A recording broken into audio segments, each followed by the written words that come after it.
Hola amigos de YouTube, soy yo de nuevo, Richie Itachi, y esta noche, porque se supone que deben ver esto por la noche, les traigo la segunda parte de leyendas urbanas no tan conocidas, además de un par de creepypastas que espero que les gusten y sobre todo los asusten. Busqué de nuevo por internet algunas historias que, desde mi punto de vista, no son tan famosas o al menos no tan gastadas como otras. Bueno, comencemos. Número 1. Los personajes de Bob Esponja están basados en los 7 pecados capitales. ¿Qué título tan largo que no? Comencemos. Por internet circula el rumor acerca del oscuro origen de los personajes de la tan popular caricatura Bob Esponja, ya que se dice que estos tienen su origen en los 7 pecados capitales, sin embargo es mejor explicarlo. 1. La codicia. Esta es la comparación más obvia que se puede encontrar, ya que la codicia y tacañez de Eugenio Cangrejo se hizo notoria a lo largo de la serie, ya que no le importa los medios, ya sea poniendo en peligro a sus amigos o haciendo cosas ridículas, con el fin de poder conseguir más y más dinero. En el capítulo Esponja Atlántica, en el que todos van a la perdida Atlántida, este canta una canción sobre lo bueno que es ser avaro e incluso llega a convertirse a sí mismo en dinero. 2.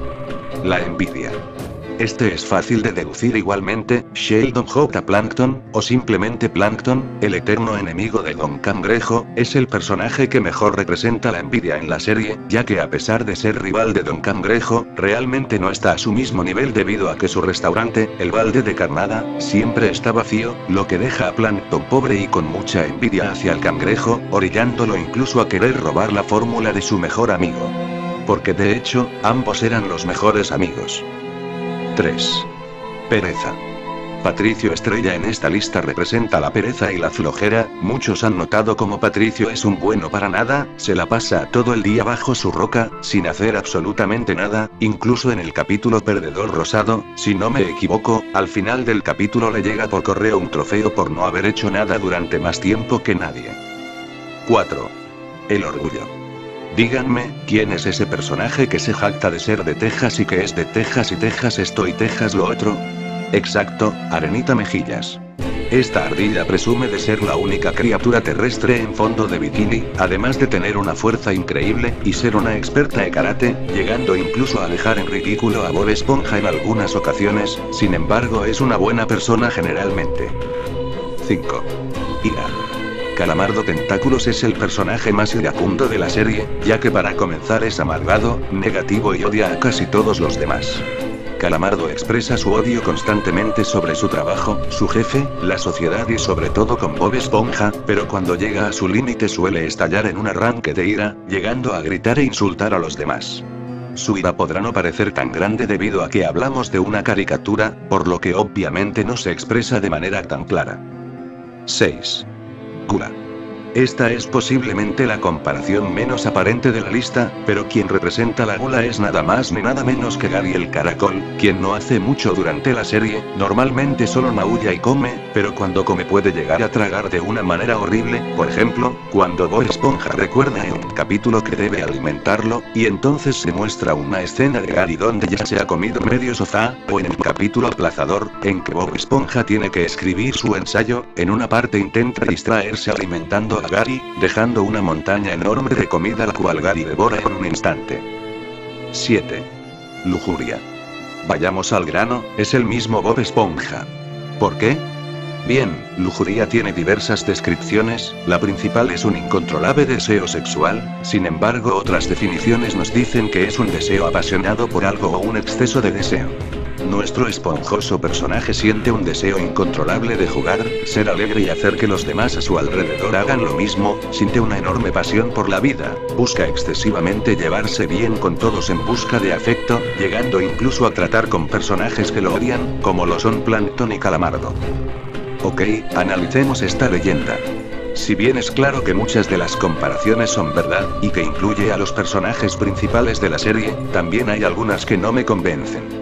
Para mí la 1, la 2, la 3 y la 5 son reales, o al menos lo suficientemente bien planteadas, digo, Don Cangrejo avaro, Plankton envidioso, Patricio flojo, y Calamardo iracundo tienen sentido, pero no me convencen del todo las descripciones de Bob Esponja, Arenita y Gary. Aún así si me lo preguntan esta leyenda es verdadera. Sin embargo no es malo, ni hace de Bob Esponja algo pecaminoso ni nada por el estilo, no sean fanáticos religiosos XD. Número 2. El conejo Carl. En los años 50 en Estados Unidos, ocurrió la masacre de una familia local, quienes por cierto tenían un apellido muy común por esa área, algunos dicen que era Johnson, Smith, o algo parecido. En cuanto sucedió esta tragedia, el gobierno intentó ocultar bien la noticia, ya que la causa de todo había sido nada más ni nada menos que el mismo gobierno con sus investigaciones.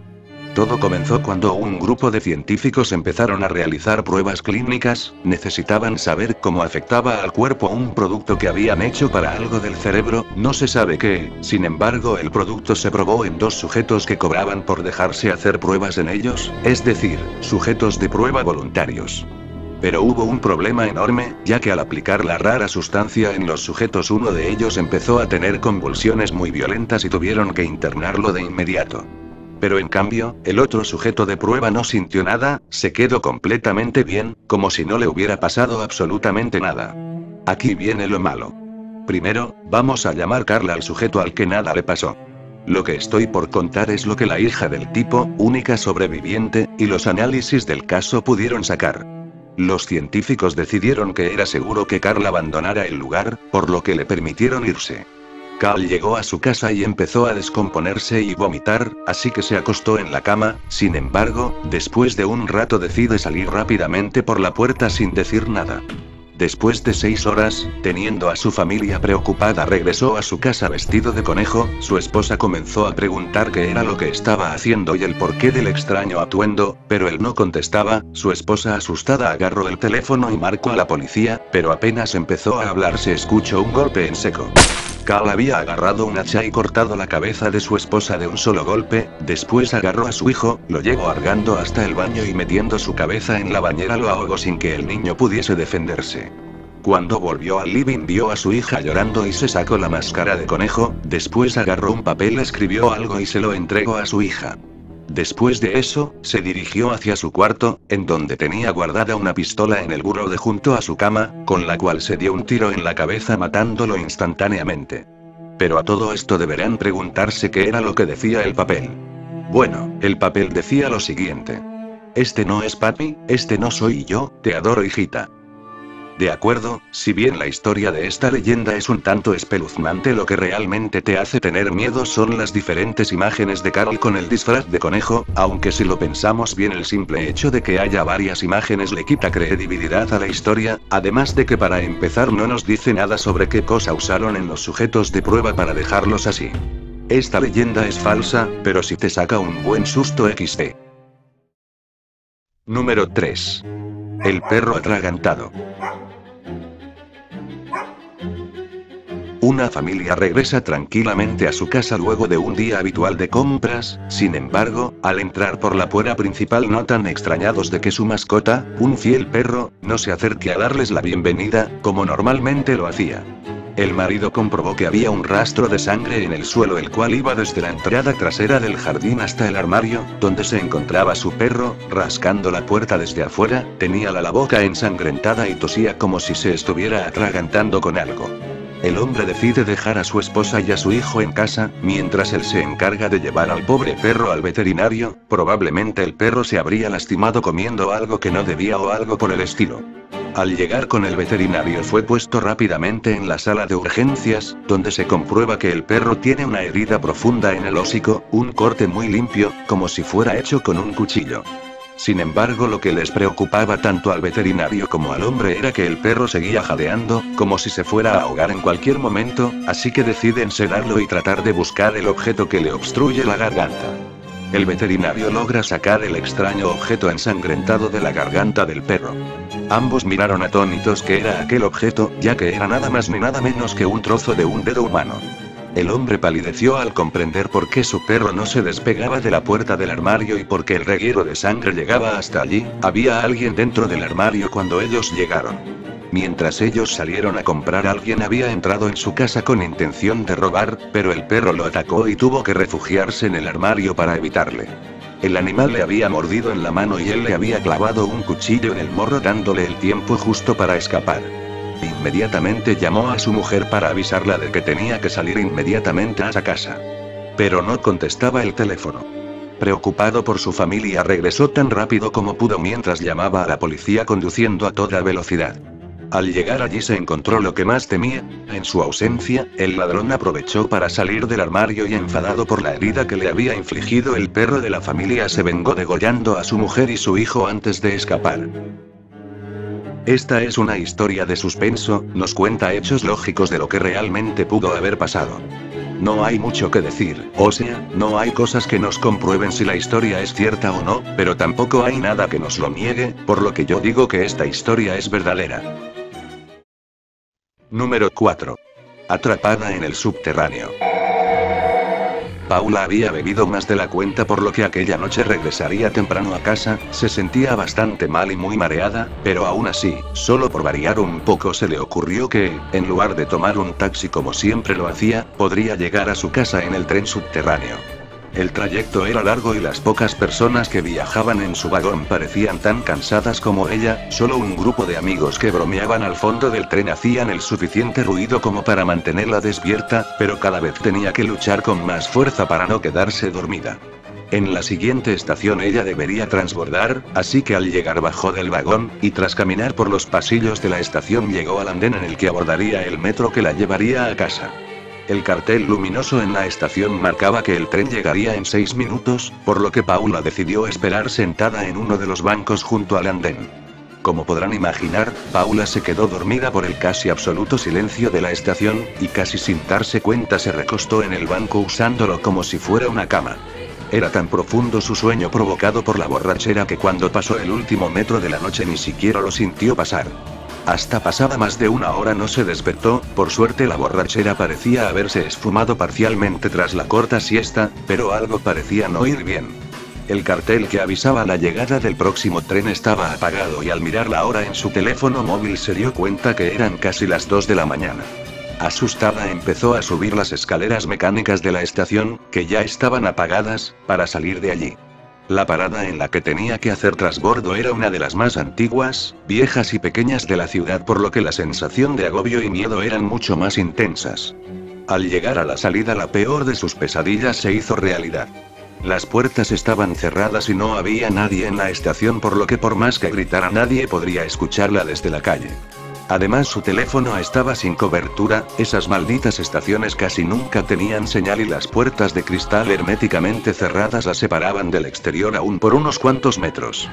Paula no sabía qué hacer, miraba a las cámaras de seguridad y hacía gestos esperando que alguien desde algún puesto de control pudiera verla, pero ella misma sabía que eso era imposible. No había nadie controlando las cámaras porque la estación había sido cerrada desde fuera.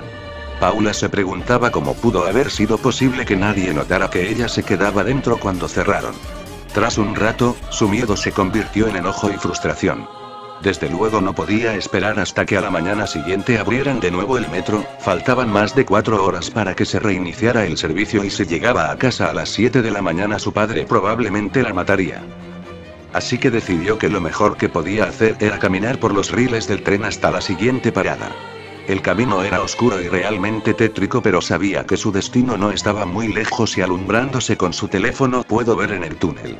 La siguiente estación era una de las más importantes, con gran cantidad de líneas y recientemente había sido remodelada, por lo que estaba segura que allí podría encontrar a alguien que la permitiera salir a la calle donde abordaría un taxi.